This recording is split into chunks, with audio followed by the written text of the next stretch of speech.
కాకతీయుల కాలం నాటి రచనలు మరియు నాణేలు.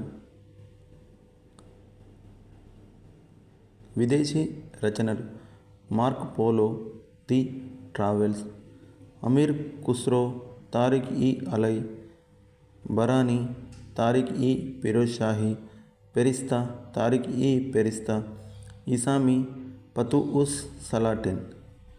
కాకతీయుల కాలం నాటి నాణాలు. కాకతీయుల కాలంలో బంగారం, వెండి, రాగి, విద్యంకి నాణాలను వాడడం జరిగింది. బంగారు నాణాన్ని గద్య లేదా గద్యానం లేదా మాడగా పిలిచేవారు. వెండి నాణాన్ని రూక అని, రాగి నాణాన్ని కాసు అని పిలిచేవారు. ఈ నాణేలపై బిరుదులు లిఖించబడ్డాయి.